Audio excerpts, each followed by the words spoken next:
It is day 113 as we start week 17 of 66 and 26, our journey to read through all 66 books of the Bible in 2026.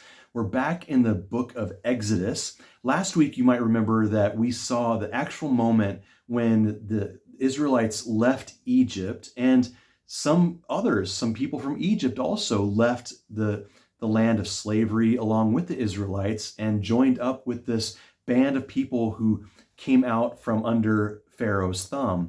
And now in chapter 13 of Exodus, we get Moses instructing the people that they should have a lasting commemoration of this moment for generations to come. For all time, they are to mark the Exodus as the central point of God's work among them. And so you'll see actually in the books ahead in the Old Testament, as the people of Israel go into the wilderness and into the promised land, then you'll get something like in the 7th month, in the 4th year after the Exodus from Egypt. And so they began to mark time by this very important moment in their history, and God instructs them to remember.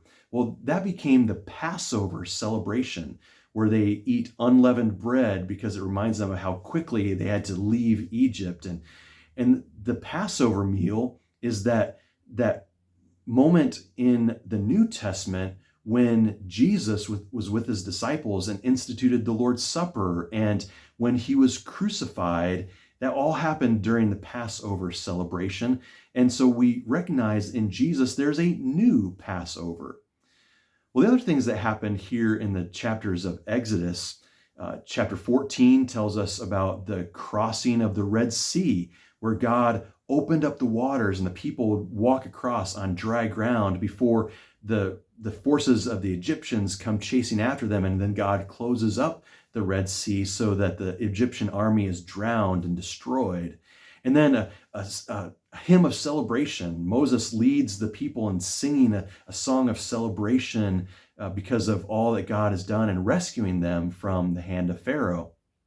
And then very quickly, we see a spirit in Israel that we are going to see for generations to come in all the chapters of the Old Testament to follow. And that is a discontent, a grumbling. Even after God has performed this miraculous work and brought them out of slavery, they grumble because they can't quite trust the Lord even after they've seen what they've seen. And so we see that people of Israel grumbled against God and Moses. And why have you brought us out into the desert to starve us to death, that we have no water? And God, in spite of their grumbling, in spite of their discontent, out of his mercy and grace, continues to provide. And so we see God providing water for the Israelites and providing manna, which means, what is it? This mysterious food that appears every day on the desert floor, and they gather it up and they are able to eat it. And God provides meat in the form of quails, which come down among the camp of Israel, and they collect them and kill the quail, and they have meat, and they have manna, and they have water, and God provides for them everything that they need. And it's a reminder of God's amazing grace for them, and it's a reminder of God's amazing grace to provide all that we need in our life today as well.